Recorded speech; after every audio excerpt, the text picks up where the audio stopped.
Hello mga bossing, kayo po ba mga bossing ko pakiramdam po ninyo na paborito kayo ng kamalasan? Ako po may tuturo mga bossing. Gawin nyo po ito sa umaga mga bossing.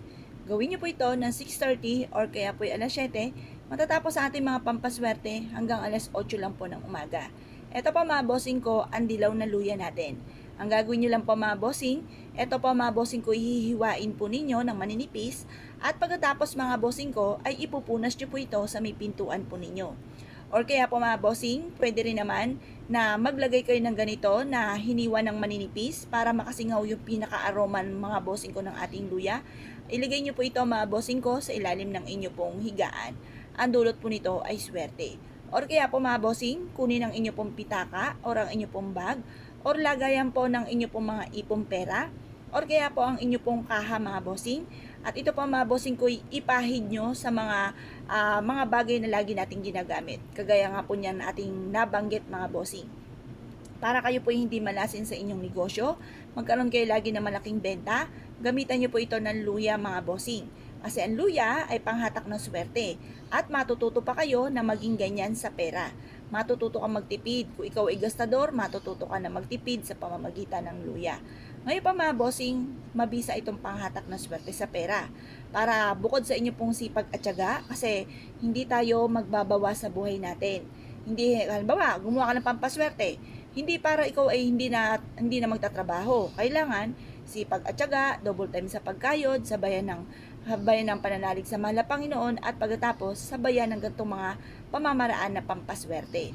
Magdadagdag lang tayo sa buhay po natin, hindi po tayo magbabawas. Ito pa mga bossing, kasi dati natin mga bossing, masipag po ako. Ako hindi nakakalimot magdasal, namamanata pa ako mga bossing. Pero parang sa ulat wala, dumating pa yung punto mga bossing ko na parang wala na akong pamasahe papunta sa simbahan. Ngayon pa mga bossing, ang ginawa ko, bukod po sa sipag at tiyaga, double time sa pagkayod, pananalig sa mahal na Panginoon, dinagdagan ko po ng pampaswerte ang buhay po namin. At hindi naman ako makapaniwala sa mga swerteng dumarating. Simple lang naman ang aking mga hinihiling, pero grabe-grabe po mga bossing ko ang dumating. Pero syempre, nung grabe-grabe na ang dumating, lalo ko po lalong sinipagan. Kasi yung po ang aking pong hinihiling dati mga bossing kapag ako'y nagdadasal. Bigyan lang ako ng isa lang pagkakataon. Kahit isang pagkakataon lang mga bossing. Habi ko at hindi ko ito sasayangin, lalo ko pansisipagan mga bossing. At yun nga po yung ginawa ko mga bossing.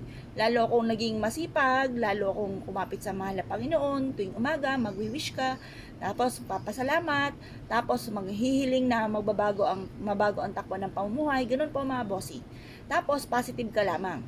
Kasi once ay kayo naging nega, pinahihirapan mo lang inyong sarili. Huwag niyong pahirapan ng inyong sarili ng isip ng mga pangit. Kaya kailangan pa rin mga magaganda. Kung halimbawa, syempre, tao lang tayo, nalungkot tayo, halimbawa, malit ang benta, nalungkot po tayo, syempre, nakakalungkot po yun. Or kaya po, natalo ka na naman. Kumbaga, sandalian lang. Huwag niyong i-stay, huwag mong, halimbawa, baka nalungkot kayo, nabwisit kayo, tapos ito po aabot pa ng buong linggo. Huwag pong ganun. Malulungkot ka, panandalian lang. Huwag niyong gagawing ugali na po yun mga bossing. Kumbaga, panandalian lang, nalungkot, tapos maya-maya, wala na. Tapos ipagdasal nyo na lamang, sabihin nyo po na, ay bukas, malaki na ang benta ko. Ganun po mga bossing. Huwag pong i-stay na malungkot, lalo na ang pagiging nega, huwag nyo pong i-stay sa utak nyo po yan. Alisin nyo po yan kaagad. Solusyonan kaagad mga bossing at huwag nyo pahirapan ng inyong sarili. Subukan nyo po ito mga bossing. Ang gagawin nyo lamang, magwi-wish po kayo dito, susulat nyo po dito sa ating luya, ang lahat ng gusto po ninyo, or kaya po i-slice nyo po ito ng maninipis, tapos yung pinakakatas po niya, ipahid nyo po sa pitaka, sa bag, ganoon din po sa kaha po ninyo, sa taguan ng inyo pong pera, or sa main entrance ng inyo pong negosyo, or sa inyo pong main door, upang sa ganon, tabi ka agad ang kamalasan at pasok ang swerte. Ito po ay subok na napakaswerte. Kaya kung pinaniwala at nais po itong gawin, asya mga bossing, good luck po sa inyo po lahat.